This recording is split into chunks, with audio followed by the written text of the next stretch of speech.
माता अदिति के पुत्र, वो भी बड़े सुंदर। काय पे बैठते हैं? कौवे पर। दुनिया का सबसे सुंदर पक्षी, वो तो राष्ट्रीय पक्षी मोर को बना दिया, नहीं तो दुनिया का सबसे सुंदर पक्षी अगर कुछ था तो कौवा था। दुनिया का सबसे सुंदर पक्षी, एकदम सफेद। बगुले और हंस भी उसको देखकर जलते थे, इतना सुंदर था कौवा।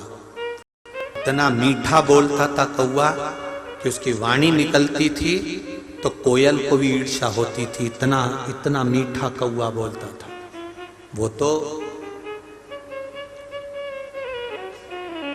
एक बार ब्रह्मा जी ने यज्ञ करा, गया जी, और उस यज्ञ को करने के लिए ब्रह्मदेव ने कहा, तुरंत कौवे को बुलाया, आर्यमा स्वामी को बुलाया कि मैं पितरों के उद्धार के लिए यज्ञ कर रहा हूं। आर्यमा स्वामी ने कहा, बिल्कुल करिए, आपके वाहन कौवे की मुझे जरूरत है, ये लीजिए। कौवे को कहा, जाओ, ब्रह्मा जी ने आपको बुलाया। ब्रह्मा जी ने कहा, कौवे,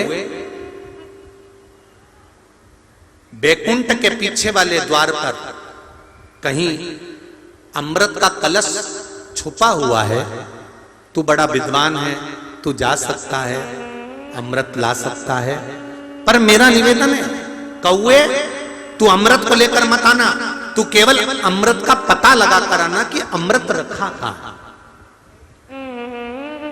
कौवा उड़ते उड़ते गया, उड़ते उड़ते गया। कई दिन कौवे को अमृत ढूंढते ढूंढते हो गए, पर अमृत नहीं मिला।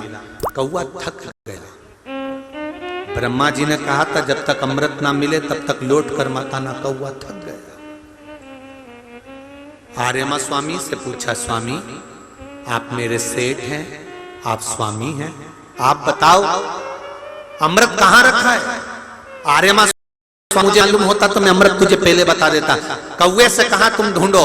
कौवा एकदम सफेद, मीठी वाणी बोलने वाला, उड़ते उड़ते उड़ते उड़ते सारे लोकों में घूम कर आ गया।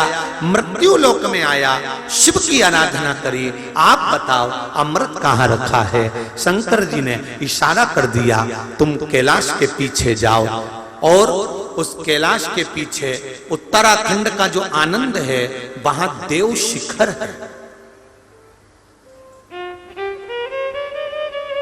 कभी आप नेट पे सर्च करना, मोबाइल पर निकालना, उत्तराखंड की भूमि पर देव शिखर नाम आता है, देव शिखर, जहां पर अमृत का कलश रखा हुआ था।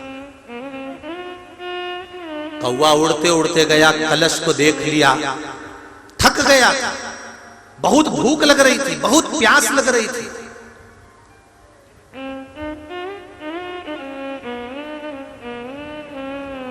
कौवे ने उस अमृत के कलश को देखा और उसमें से थोड़ा सा अमृत मुख में चोंच में रख लिया।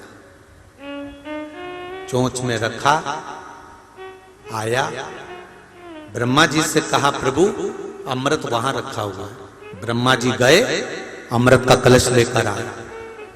जैसे ही अमृत के कलश में से अमृत निकालकर ब्रह्मा जी गयासुर की छाती पर मलने लगे यज्ञ करने के लिए। इतनी देर में कौवे ने कह दिया, ये अमृत को तो मैंने झूठा कर दिया। ब्रह्मा जी को क्रोध आ गया।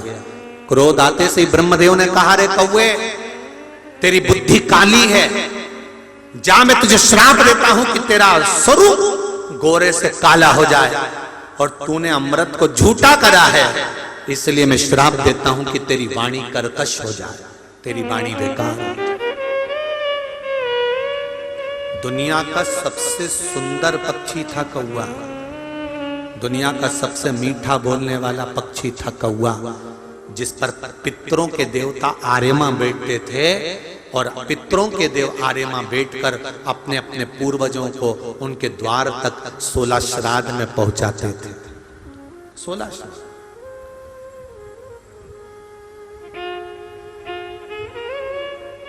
शादी में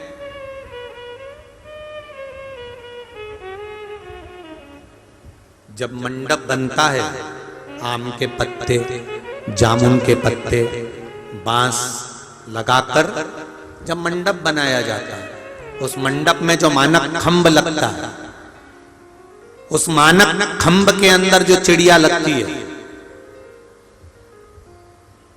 दुनिया के लोगों को लगता है कि वो चिड़िया लगी है, पर उस मानक खंभ के अंदर हमारे पूर्वज जिस कौवे पर बैठकर आर्यमा स्वामी के साथ आते थे, उस आर्यमा स्वामी का प्रतीक है वो मानक खंभ। इसलिए आज भी विवाह में मंडप होता है तो सबसे पहले पूर्वजों के नाम की ही, वहां पितरों के नाम की ही धूप का स्मरण होता है। अब यहाँ पर होता है कि नहीं होता वो नहीं मालूम, पर हमारे यहाँ आज भी उधर मालवा क्षेत्र में जब मंडप होता है तो मंडप में धूप दिलाई जाती है या मंडप की पूजन होती है तो पूर्वजों के नाम से, पितरों के नाम से पत्थर रखकर, लिया रखकर उसकी पूजन कर कर फिर स्मरण करा जाता है पूर्वजों का, पितरों का। केवल पितर 16 श्राद्ध में ही नहीं पूजे जाते, जहां शादी का मंडप होगा वहां पूर्वजों का स्थान होगा।